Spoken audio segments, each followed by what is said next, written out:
Nellore YSRCP MP అభ్యర్థి శ్రీ విజయసాయి రెడ్డి గారు, అదేవిధంగా నెల్లూరు రూరల్ ఎమ్మెల్యే అభ్యర్థి ఆదాల ప్రభాకర్ రెడ్డి గారి ఆధ్వర్యంలో సీఎం శ్రీ జగన్మోహన్ రెడ్డి గారి సమక్షంలో నిన్న వైఎస్ఆర్సీపీ పార్టీలో నేను చేరటం జరిగింది.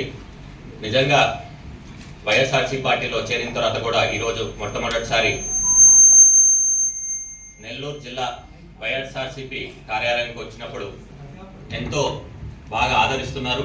నిజంగా ప్రతి ఒక్కరికి వారందరికీ కూడా నేను ధన్యవాదాలు తెలియజేసుకుంటున్నాను. అదేవిధంగా ముఖ్యంగా విజయసాయి రెడ్డి గారికి, ఆదాల ప్రభాకర్ రెడ్డి గారికి నన్ను జనసేన పార్టీ నుంచి ఆహ్వానించి వైఎస్ఆర్సీపీ పార్టీలో చేర్పించినందుకు వాళ్ళకి ప్రత్యేకంగా ధన్యవాదాలు, కృతజ్ఞతలు. నిజంగా ప్రతి ఒక్కరికి తెలుసు, నెల్లూరు జిల్లాలో ఉన్న వాళ్ళందరికీ కూడా జనసేన పార్టీలో దాదాపు 6 సంవత్సరాల నుంచి నేను ఎంత కృషి చేశానని చెప్పి, కానీ కొందరు రాజకీయ అవగాహన లేని వాళ్ళు మాట్లాడుతున్నారు కాబట్టి వాళ్ళ గురించి నేను ఈరోజు కొన్ని విషయాలు చెప్పాలనుకుంటున్నాను. నిజంగా చెప్పాలంటే నేను 2018లో మొట్టమొదటిసారి జనసేన పార్టీలో చేరినప్పుడు, నెల్లూరు జిల్లాకు వచ్చినప్పుడు ఎక్కడ కూడా కేర్ ఆఫ్ అడ్రస్ లేదు జనసేన పార్టీకి. జనసేన పార్టీ మీటింగ్స్ కూడా అన్నీ కూడా టీ షాపుల్లోనో లేకపోతే పార్కుల్లోనే చేసుకునే వాళ్ళు. నేను స్వయాన ఒక జిల్లా ఆఫీస్ ఏర్పాటు చేసి నెలకి లక్షల రూపాయలు ఖర్చు పెట్టి దాదాపు 6 సంవత్సరాలు పార్టీ ఆఫీస్ని నేను మోసాను. అదేవిధంగా జనసేన పార్టీ కోసం ఎంతో కూడా కృషి చేశాను. నిజంగా చెప్పాలంటే జనసేన పార్టీ ఒకప్పుడు జనసేన పార్టీ 2018లో కానివ్వండి ప్రజా పోరాట యాత్ర చేసినప్పుడు వాళ్ళకి పార్టీ కూడా జరగలేని పరిస్థితిలో కూడా నేను వాళ్ళకి డొనేషన్ ఇచ్చున్నాను. ఇప్పుడు వరకు కూడా నేను ఎవరికి ఈ విషయాలు చెప్పలేదు. కాకపోతే కొందరు అవగాహన లేకుండా, రాజకీయ అవగాహన లేకుండా, ఇంగిత జ్ఞానం లేకుండా మాట్లాడే వాళ్ళకి సమాధానం చెప్పాలని చెప్పి చెప్తున్నాను. నిజంగా చెప్పాలంటే ఒక పార్టీ నుంచి ఒక చిన్న కార్యకర్త వెళ్ళినా కానివ్వండి, ఒక మండలాధ్యక్షులు వెళ్ళినా కానీ, ఒక డివిజన్ అధ్యక్షులు వెళ్ళినా కానీ పార్టీ ఎంతో నష్టపోతుంది. అదే ఒక జిల్లా అధ్యక్షుడు 6 సంవత్సరాలు పార్టీకి ఎంతో అండగా నిలబడి నిస్వార్థంగా పనిచేసి పార్టీ కార్యాలయాన్ని 6 సంవత్సరాలు సొంత డబ్బులతో నడిపించుకుంటూ వచ్చి, మెంబర్షిప్లకి డబ్బులు కట్టుతూ వచ్చి, అదేవిధంగా ఎన్నో కార్యక్రమాలు చేసి జనసేన పార్టీలో ఉన్న నెల్లూరు జిల్లాలో ఉన్న వాళ్ళకి దాదాపు 90% వాళ్ళకి ఏదో విధంగా మనం ఉపయోగపడినాము. అది పదవుల ఇచ్చే విషయంలో కావచ్చు, ఆర్థికంగా కావచ్చు, అదేవిధంగా పరిచయాల్లో కావచ్చు, వాళ్ళని ఎంతో విధంగా మనం పైకి తీసుకొని వచ్చాము. వాళ్ళందరికీ కూడా అవకాశాలు ఇచ్చినాం. అదేవిధంగా నా కోసం నన్ను నమ్ముకున్న వాళ్ళు కానివ్వండి, అదేవిధంగా నాతో నడిచిన వాళ్ళకి కానివ్వండి, నేను ఎప్పుడు అండగా ఉంటాను. వాళ్ళని కూడా నేను స్వాగతిస్తున్నాను. తప్పకుండా వచ్చి నాతో ప్రయాణం చేయాలని అందరూ కూడా రావచ్చు అని చెప్పి కూడా నేను కోరుకుంటున్నాను. ఇప్పటికే ఎంతో మంది నాకు కాల్స్ చేస్తున్నారు, ఒక మంచి నిర్ణయం తీసుకున్నారని చెప్పి తప్పకుండా మీతో ప్రయాణం చేస్తామని కూడా చెప్పున్నారు. నేను నిన్నటి వరకు జాయిన్ అవ్వలేదు కాబట్టి వాళ్ళకి నేనేమి హామీ ఇవ్వలేదు. కానీ ఒకటైతే నేను తప్పకుండా చెప్తాను, ఒక జిల్లా అధ్యక్షుడు ఇంత పార్టీని, జనసేన పార్టీ నెల్లూరు జిల్లాలో ఇంత బాగా ముందరికి తీసుకొని వచ్చిన వాళ్ళు ఒక పార్టీ మారారంటే రాబోయే ఎన్నికల్లో మాత్రం అతి తీవ్రమైన ప్రభావం చూపిస్తుంది. ఎందుకంటే నేను ఎప్పుడైనా కానీ పార్టీల్లో కానివ్వండి ఓన్లీ పాలసీల మీద మాట్లాడతాను, వ్యక్తిగతంగా ఎవరిని దూషించను. అదేవిధంగా నిస్వార్థంగా నిజాయితీగా పనిచేస్తాను. ఎంతో మంచి క్రెడిబిలిటీ ఉంది, ప్రజల్లో కూడా ఎంతో మంచి ఆదరణ ఉంది. ఇలాంటి వాళ్ళు మారారంటే తప్పకుండా అందరూ కూడా ఆలోచించాలి ఎందుకు మారేమని చెప్పి కూడా. నిజంగా జనసేన పార్టీలో ఈరోజు అసలు ఎక్కడ కూడా పార్టీ కూడా పోటీ లేకుండా నెల్లూరు జిల్లాలో చేసిందంటే దానికి ముఖ్య కారణం చంద్రబాబు నాయుడు గారు కూడా. చంద్రబాబు నాయుడు గారు ఒక రాజకీయ దురంధులు, పార్టీని మనుగడ లేకుండా చేసిన చంద్రబాబు నాయుడు గారే. ముఖ్యంగా 21 సీట్లు తీసుకోవటం, 21 సీట్లలో కూడా మనకి జనసేన వాళ్ళు ఎవరు పోటీ చేయాలనేది కూడా టీడీపీ వాళ్ళు నిర్ణయిస్తారంటే ఎంత దారుణంగా ఉందో ఆలోచించాలి.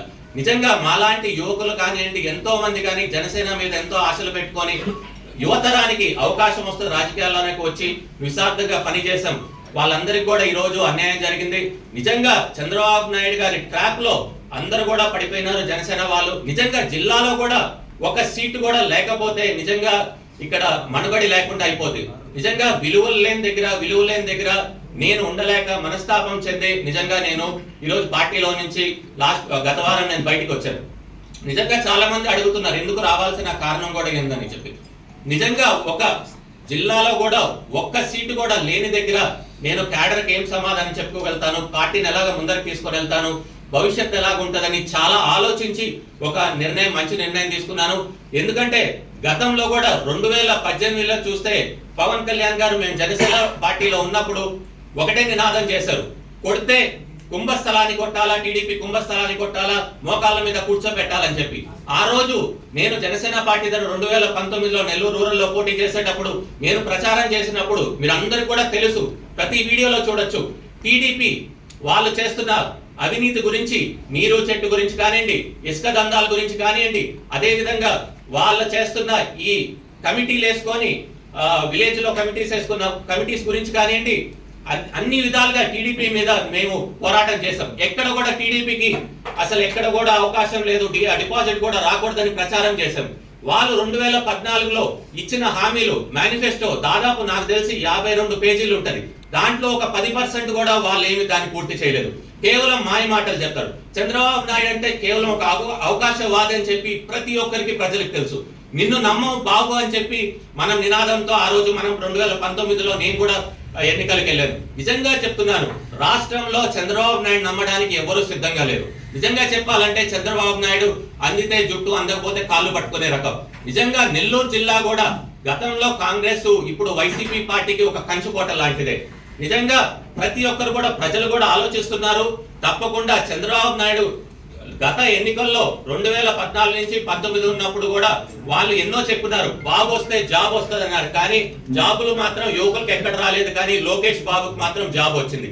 అదే విధంగా చాలా మంది మన జనసేన నాయకుల్ని కానివ్వండి, కార్యకర్తలు కానివ్వండి, వాళ్ళు 2014 నుంచి 19 వరకు ఇష్టం వచ్చినట్టు మాట్లాడినారు. ప్రతి ఒక్క నాయకుడు, టీడీపీ నాయకుడు మాట్లాడాడు. ఇప్పుడు వెళ్ళి వాళ్ళ కోసము జనసేన పార్టీ తరపు నుంచి పని చేయాలి, చంద్రబాబు నాయుడికి ఓటు వేయాలంటే కూడా ఎవరు కూడా చాలా మంది సిద్ధంగా లేరు. ఎంతో మంది నా దగ్గరికి వచ్చి ఈ ఆవేదన వ్యక్తం చేసుకుంటుంటారు. గతంలో కూడా 2014 నుంచి 19 వరకు ప్రతి ఒక్కరిని ఇబ్బంది పెట్టారని చెప్పి ప్రతి ఒక్క కార్యకర్తగా వచ్చి మా దగ్గరికి ఆవేదన వ్యక్తం చేసుకుంటున్నారు. అంటే ఎవ్వరు కూడా ఏమి చేయలేని పరిస్థితిలోకి ఈ రోజు వచ్చినారు. అసలు ఇంత దారుణమైన పరిస్థితి కారణం చంద్రబాబు నాయుడు గారు. ముఖ్యంగా ప్రతి ఒక్క నిజమైన జన సైనికులు కానివ్వండి, కార్యకర్తలు కానివ్వండి, పవన్ కళ్యాణ్ గారి అభిమానులు కానివ్వండి, తప్పకుండా రాబోయే ఎన్నికల్లో మాత్రం చంద్రబాబు నాయుడికి బుద్ధి చెప్పాలి. ఎందుకంటే ప్రజలు కూడా చంద్రబాబు నాయుడిని నమ్మే పరిస్థితుల్లో లేరు. గతంలో కూడా ఎన్నోసార్లు కూడా మేము కూడా కొన్ని వైసీపీ వైఫల్యాల మీద మాట్లాడాం. కానీ వైసీపీ వైఫల్యాల కంటే కూడా వైసీపీ ఫలాలు ఎక్కువ ఉన్నాయని చెప్పి కూడా చాలా మంది ప్రజలు చెప్పుకుంటూ వస్తున్నారు. నేను ఎప్పుడు మాట్లాడినా కూడా గవర్నమెంట్ పాలసీల మీదే మాట్లాడుతున్నాను. నిజంగా చూస్తే ఒక 2-3 నెలల నుంచి కూడా వేవ్ రాష్ట్రం మొత్తం కూడా మారిపోయింది. నిజంగా చెప్పాలంటే వైఎస్ఆర్సీపీ ప్రభుత్వం మళ్ళీ ఈసారి ఏర్పడుతుందనే నమ్మకం కూడా గట్టిగా అందరిలో వచ్చింది. ప్రజలు కోరుకుంటున్నారు. మార్పు అయితే మాత్రం ప్రజలు కోరుకుంటలేదు. మళ్ళీ కూడా ముఖ్యమంత్రి శ్రీ జగన్మోహన్ రెడ్డి గారే వస్తారని కూడా అందరూ కూడా కోరుకుంటున్నారు. ఇది నేనే కాదు, ప్రతి ఒక్క రూరల్ ఏరియాలో కూడా ప్రజల్లో కూడా అందరిలో ఉంది. చిన్న చిన్న ఎక్కడన్నా ప్రభుత్వం ఉంటే కనుక తప్పకుండా ప్రభుత్వ వ్యతిరేకత అనేది కొద్దిగా ఉంటది. కానీ వ్యతిరేకత కంటే కూడా లాభం ఎక్కువ ఉందనే దగ్గరే కూడా ప్రజలు కూడా సముఖంగా ఉంటారు. తప్పకుండా రాబోయే రోజుల్లో కూడా ప్రతి ఒక్కరు ప్రజలు ఆలోచించాలి. ఎందుకంటే జగన్మోహన్ రెడ్డి ముఖ్యమంత్రి అయినప్పటి నుంచి కూడా ఎన్నో పథకాలు తీసుకొని వచ్చారు. బడుగు బలహీన వర్గాలకి అండగా ఉన్నారు. నా ఎస్సీ, నా బీసీ, నా మైనార్టీ అని ఏకైక ముఖ్యమంత్రి ఎవరు ఉన్నారంటే అది జగన్మోహన్ రెడ్డి గారే. అదే విధంగా ప్రతి ఒక్కరు మధ్య తరగతి వాళ్ళు కూడా ఈ రోజు బాగా ఉన్నారు. రైతులకు కూడా ఈ రోజు చూస్తే గిట్టుబాటు ధర వస్తుంది. ఎందుకంటే దాదాపు 20,000 రూపాయల నుంచి 25,000 రూపాయల వరకు పుట్టెడు ఒడ్లు వెళ్తున్నాయి. అదే విధంగా వర్షాలు బాగా పడుతున్నాయి. అదే విధంగా జగన్మోహన్ రెడ్డి గారు వచ్చినప్పటి నుంచి నాడు నేడు అనే ప్రోగ్రామ్ తీసుకొని వచ్చారు. ఫీ రియంబర్స్మెంట్ చేస్తున్నారు, పెన్షన్లు ఇస్తున్నారు, వాలంటీర్ వ్యవస్థను తీసుకొని వచ్చి ప్రతి ఒక్కరికి ప్రజల దగ్గరికి వాళ్ళే వెళ్ళి పనులు చేసేటట్టున్నారు. అదే విధంగా సచివాలయాలు కూడా ఓపెన్ చేశారు. గతంలో మనం కలెక్టర్ ఆఫీస్ కు, ఎంఆర్ఓ ఆఫీస్ కు, ఆర్టీఓ ఆఫీస్ కి వెళ్ళాలి. ఇప్పుడు అవన్నీ లేకుండా మన సచివాలయంకి వెళ్తే పనులు కూడా అవుతున్నాయి. తప్పకుండా ప్రజలు కూడా ఆలోచించాలా. ఎందుకంటే ఎక్కడ చూసినా కానీ అభివృద్ధి లేదంటున్నారు, కానీ అభివృద్ధి అయితే మనకి నెల్లూరులో కూడా బాగా కనబడుతుంది. ఎక్కడ చూసినా కట్టడాలు ఎక్కువైపోయినాయి. భవన నిర్మాణ కార్మికులకి పుష్కలంగా పని దొరుకుతుంది. ప్రతి ఒక్కరు ఈ రోజు వాళ్ళు వీళ్ళు లేదని కాదు, అన్ని వర్గాలు, ఆల్మోస్ట్ అన్ని వర్గాలు బాగున్నారు. కేవలం ప్రతిపక్ష నాయకులు కొందరు తప్ప. కానీ ప్రతి ఒక్కరిని కూడా కలుపుకొని వెళ్ళేటట్టు వైసీపీ పార్టీ ఉంటది. రాబోయే రోజుల్లో కూడా తప్పకుండా ప్రతి ఒక్కరు ప్రజలు ఆలోచించి ప్రతి ఒక్కరు కూడా మంచి నిర్ణయం తీసుకోవాలి. ఎందుకంటే అంతా బాగున్నప్పుడు ఎందుకు మళ్ళీ మన నెత్తిన తీసుకొని వచ్చి శని పెట్టుకోవటం అన్నట్టు మళ్ళీ చంద్రబాబు నాయుడు అనే జోలికి వెళ్ళొద్దు. ఎందుకంటే నెల్లూరు జిల్లాలో కూడా ఎప్పుడు నుంచో కూడా వైఎస్ఆర్సీపీ పార్టీ, గతంలో కాంగ్రెస్ పార్టీ ఎప్పుడు మనకి ఇది కంచుకోట. గతంలో కూడా 10కి 10 ఉమ్మడి నెల్లూరు జిల్లాలో మనం సీట్లు కైవసం చేసుకున్నాం. రాబోయే రోజుల్లో కూడా ఎన్ని వీలైతే 8, 9, 10 అనేది మాత్రం ప్రతి ఒక్కరు కూడా ప్రయత్నించి గెలిపించుకోవాలా. ఎందుకంటే మనము మన గురించే కాదు ఆలోచించాలి, ప్రతి ఒక్కరు కూడా గురించి ఆలోచించాలి. నేను ఒకటే చెప్తున్నాను, నాకు జనసేన పార్టీలో నేను ఇంత పెట్టిన శ్రమ కానివ్వండి, నా డబ్బులు కానివ్వండి, నా టైం కానివ్వండి, ఏ పార్టీలో పెట్టున్నా కానీ 50% పెట్టున్నా కానీ, సగం పెట్టున్నా కానీ దీనికంటే మంచి గుర్తింపు వచ్చి ఉండేది. అదేవిధంగా టికెట్ కూడా తప్పకుండా వచ్చేది. నాలాంటి వాళ్ళని జనసేన పార్టీ కాపాడుకోలేకపోవడం అనేది నిజంగా చాలా దారుణం. దానికి ముఖ్యమైన కారణం కూడా చంద్రబాబు నాయుడు గారి ట్రాప్ లో ప్రతి ఒక్కరు కూడా పడిపోయినారు. తప్పకుండా ప్రజలు ఈసారి వచ్చే ఎన్నికల్లో తప్పకుండా మళ్ళీ జగన్మోహన్ రెడ్డి గారిని ముఖ్యమంత్రిని చేసుకోవాలా, ఆంధ్రప్రదేశ్ కి మంచి భవిష్యత్తు వచ్చేటట్టు చూడాలని కూడా కోరుకుంటున్నాను. అదేవిధంగా ముఖ్యంగా చూసుకుంటే మన విజయసాయి రెడ్డి గారి గురించి నేను ప్రత్యేకంగా చెప్పాల్సిన అవసరం లేదు. జగన్మోహన్ రెడ్డి గారికి ఎంతో దగ్గరగా ఉంటారు. అదేవిధంగా కేంద్రంలో కూడా ఎంతో మంచి పరిచయాలు ఉన్నారు. ఎవరు అధికారంలో ఉన్నా కానీ వాళ్ళ దగ్గరికి వెళ్ళి పనులు చేసుకొని రాగలిగినంత సత్తా ఉంది.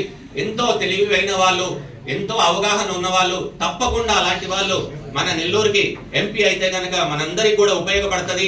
ఎందుకంటే మనం చూస్తే దాదాపు 2004 నుంచి 24 వరకు కేవలం కాంగ్రెస్ వైసీపీ పార్టీ గెలిచింది.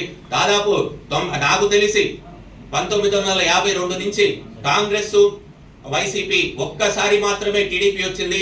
సో మీరందరూ కూడా ఆలోచించాలి. నెల్లూరులో మాత్రం ప్రజలు కూడా ఎప్పుడు వైసీపీ సైడ్ కానివ్వండి, గతంలో కాంగ్రెస్ సైడ్ ఉన్నారు. చాలా అవగాహన ఉన్న వాళ్ళు ప్రతి ఒక్కరు కూడా ముందరకు వచ్చి ఈసారి మద్దతు తెలపాలి వైసీపీ పార్టీకి. అదేవిధంగా విజయసాయి రెడ్డి గారిని కూడా అత్యధిక మెజారిటీతో గెలిపించుకోవాలని చెప్పి కూడా కోరుకుంటున్నాను. అదేవిధంగా ముఖ్యంగా చూసుకుంటే ఆదాల ప్రభాకర్ రెడ్డి గారు కూడా ఎంతో మంచి వాళ్ళు, ఎవ్వరి జోలికి వెళ్ళరు, ఎవరిని కూడా ఇబ్బంది పెట్టరు. నెల్లూరు రూరల్లో కూడా చాలా మంచి పేరుంది. తప్పకుండా విజయం సాధిస్తారు. నాకు గతంలో 2019లో నేను నెల్లూరు రూరల్లో పోటీ చేస్తున్నాను. అదేవిధంగా దాదాపు 1.5 సంవత్సరం నుంచి నెల్లూరు సిటీలో కూడా నేను గడప గడప కార్యక్రమం చేస్తున్నా. నాకున్న పరిచయాలు కానివ్వండి, నాకున్న బంధుత్వం కానివ్వండి, నన్ను నమ్ముకున్న వాళ్ళు కానివ్వండి, నాతో నడిచే వాళ్ళందరికీ కూడా నేను చెప్పి ఓట్ ట్రాన్స్ఫర్ చేసేందుకు నా వంతు నేను కృషి చేస్తాను. అదేవిధంగా ఖలీల్ గారు కూడా సిటీలో తప్పకుండా గెలిచేటట్టు నా వంతు నేను కృషి చేస్తాను. ఎందుకంటే ఒక సామాన్యులు అందరికీ అందుబాటులో ఉంటారు. అలాంటి వ్యక్తి ఉంటే చాలా మంచిది. తప్పకుండా రాబోయే రోజుల్లో కూడా నియోజకవర్గాలుగా ప్రెస్ మీట్లు పెట్టడం కానివ్వండి, అదేవిధంగా నా వంతు నేను ఏమి సహాయ సహకారాలు అందించగలుగుతానో తప్పకుండా వైఎస్ఆర్సీపీ పార్టీకి నేను అందజేయగలుగుతాను. అదేవిధంగా మరొకసారి చెప్తున్నాను, ప్రతి ఒక్కరు కూడా అనేది ఇదే, మేము నమ్మం బాబు, మేము నిన్ను నమ్మం చంద్రబాబు అనే నినాదంతోనే ముందరికెళ్తాము. తప్పకుండా జగన్మోహన్ రెడ్డి గారు మళ్ళీ ముఖ్యమంత్రి అయ్యేంత వరకు కూడా ప్రతి ఒక్కరు కూడా కృషి చేయాలని చెప్పి కూడా కోరుకుంటున్నాను. జై హింద్, జై చేశారు కాబట్టి ఆ మాట వచ్చింది. అదేమన్నా తప్పుంటే క్షమించండి. తప్పకుండా జై వైఎస్ఆర్సీపీ, జై జగన్. తప్పకుండా అందరూ కూడా ఆలోచించి ఈసారి జగన్మోహన్ రెడ్డి గారిని ముఖ్యమంత్రి చేసుకోవాలని చెప్పి కూడా కోరుకుంటున్నాను. Thank you.